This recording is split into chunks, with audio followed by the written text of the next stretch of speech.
All right, and we're back, and with us this time we have Louise, or Major, which you might have seen in the Discord chats or perhaps in the creative section of the Discord. But tell us a bit what you do in the team, rather. Well, in the team, I am responsible for pretty much all concepts. So I'm a concept artist, and it's a work task that varies depending on what studio you are. So many game studios use concept artists in different ways. At Resolution, we do pretty much everything. Like I do art for our promotion stuff. I do all concepts for our characters, for our guns or tools, all tools, environments. I did do a lot of the UI stuff, but I don't have to anymore, which is amazing. So now we have a UI artist for that, which I am eternally grateful for. But otherwise, it's pretty much talking a lot to the 3D artist, so making sketches or very rendered stuff, like a very detailed stuff for the 3D artists to get into the game. Yeah, and I mean, we're super thankful for that. And I know, I mean, me from being in the team, I know that there's a process. It's of like the concept going into 3D and how it's getting implemented and all of that things. It's like everyone is kind of involved. Like we have a couple of questions from the community actually, and one of them was, I guess, related to this the Crackdown update, because someone was wondering about the inspiration of Argentina. And I mean, I know that you were the one who kind of drew the concepts for her, so I'm kind of curious of the what the idea for her came from, because she's has a very stylized personality and is very cool. So okay, so the main inspiration for Argentina was actually that we, as a team, we wanted to do a style test. So up until that point, all of the characters we have is very mask. It's like a face mask, exactly. Yeah. Like a more sports equipment, mask inspired. And one of the things that came up frequently in discussions with the team was there was such a shame, because we do have excellent animators, for example. And one of my 3D artists, I saw some hobby art he did in his spare time where he used blend shapes, it's called. So you can make expressions. So you make one angry face, and then you have this neutral, and then you can just blend between them, and it's quite a cheap way to do animations, and that is one of the things you always have to consider with VR, because so for artists, when we work in VR, it's a lot, like we have this amazing toolbox of things, like, oh, these are all the things we can do if we would make a PC game, for example, like a normal flat screen game. And then it's like, oh no, but it's VR, so let's take away all the pretty stuff, and what can we do with it? No, I was gonna say, like, when you said cheap, you mean like optimization wise, right? Like, yeah. It's not that exactly. She looks cheap in any way. No, it's like working smart, I guess, is a better way to put it. Yeah, for sure. But so one of the things we wanted to try was to make a character with more facial expressions. So her design came from that. So with that in mind, my design brief, which I call it, is like, usually if we have a meeting with the whole team, I will collect some points, like, okay, these are the points I need to hit with the concept. So one of those things was a bit more humanoid, but not too realistic or too like uncanny. So the problem when we do humans in VR is that we instantly recognize if something is wrong. Yeah. So that is why it was okay, we need to do some sort of stylization to also make her fit like the actual Blaston world. We couldn't just do, for example, if we would have done like Dishonored or Red Dead Redemption style, it would have been a very clear distinction. But so the whole thing, like making her human, came from that part, and then it's all like a matter of probably what I've seen lately. Like, as an artist, when you do a design, it's you take into account what's her backstory. And now I had pretty free range, since we can actually talk about it now, like the octopuses. Yes, it's not secret anymore. So since we got help from Tom Hall, with doing the world building, so he had a few points like about this octopresence, oppressive like police force, and then I just took that concept and just ran with it. Um, and oh, there's so many more things, but I'm not gonna tell you everything. But she's a part of an organization, so she had to have a look that I could play and replicate to more characters. We knew that we wanted to have hair because all of our characters have this sort of light, glowy hair, and also a hairstyle that is. I wouldn't give her my hairstyle, for example, like when it's flat and it sort of looks the same. So you want the hairstyles to look different from the front than they do from the side, to make it to help intuitively maybe the players to understand when the other player is turning around. So that's one of the design things. Otherwise, like the latest things I've seen, like Guardian of the Galaxy, I think had this, and the blue face. So trying to take away some of the creepiness, the potential creepiness by changing the skin color is one very like easy, not sheet or sheep. Like it's a good way. It's a good way to get away with the uncanny stuff. And then otherwise it was just like badass. I was looking at Sonny's Edge from Love, Death and Robots. And taking the design from the Octopresence and those like the uniforms and stuff, and then just making her uniform a variation of it, but making it feel a bit more unique. So she's not wearing the normal like a police gear, but her own version, I guess. Yeah, and I mean, I'm super excited to see it all come together too, because I've mostly been seeing the work in progress stuff, but now when you actually see it in game, and like, especially with how she's emoting and moving around and the introduction of her, I think it all kind of came together very nicely, and I can't wait to see like more of kind of like personally myself, I'm actually, being honest, like seeing more of what the game will kind of be introducing in that way. But we actually had a few more questions, and one of them was that, like, so there are a lot of different characters that has been introduced now. I mean, the avatars that you can play as, the Octo Agent, and now Argentia and the Mod Ops, and it just, I guess, more of like, do you have a favorite of these? Because I know that they're very different from each other, and especially like we've introduced new styles with like hacks and scrofax and all of that. So like, which one has been your favorite to work with? I really liked working with Argentia.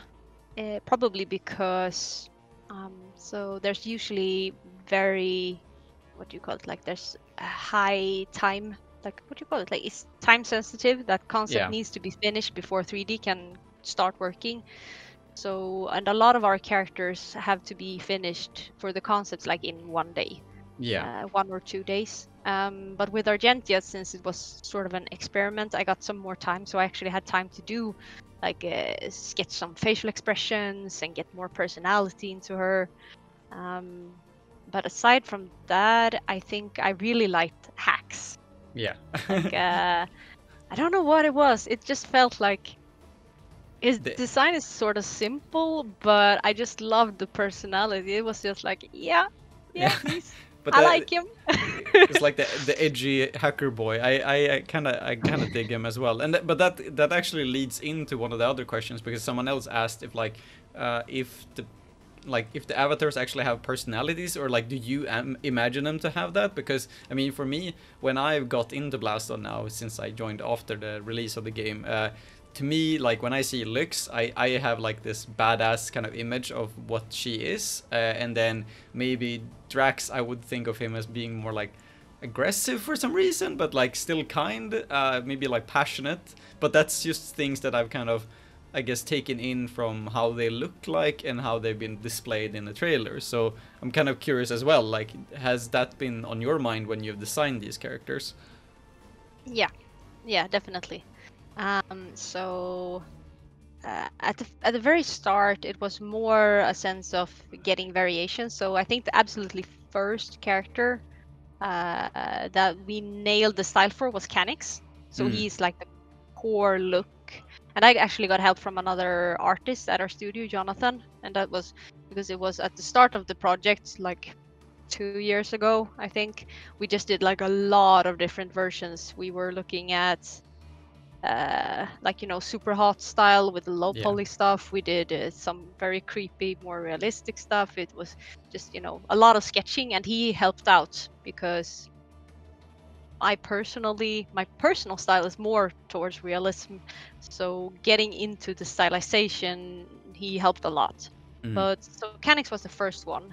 And from him, Jonathan did the first version of Lix. So with her, we just wanted to, you know, okay, Canix is a lot of squares and then spikes, like triangles. So this is usually the artist, this is like one of our toolboxes. It's like, okay, how many circles, how many triangles, and how many squares do we want to get into a character? Because a lot of circles will emote or make you feel like a character is more baby face, like babies are round. They have big round eyes, they have round heads. You can look at it in any Pixar movie, or Disney is like, they are the master of this. All villains are triangles, always, because triangles are dangerous. You can look at like the world of animals and everything, like spikes and triangles are dangerous, and squares are stability. So it's all like a what was the question? Their personalities, yes. So I wouldn't want to put like Torex, for example. With Torex, I really wanted a more mean character, like a bully. Ha ha ha. There's so many puns going on. That's I so mean, good. Yeah. So if I want a bully, I wouldn't make him like soft and nice. He was practically just only triangles, like his spiky horns, his like the face mask, skull mask, the everything in his uniform is very like triangle-y. So I do have those things in mind, and sometimes the design of the personality comes through, and sometimes it can be like a hit and miss, I guess. Like sometimes I can imagine something, but then once either the players or when you start making, so for example now when we did the campaign, sometimes it's good also if people like when they did all the emotes and stuff,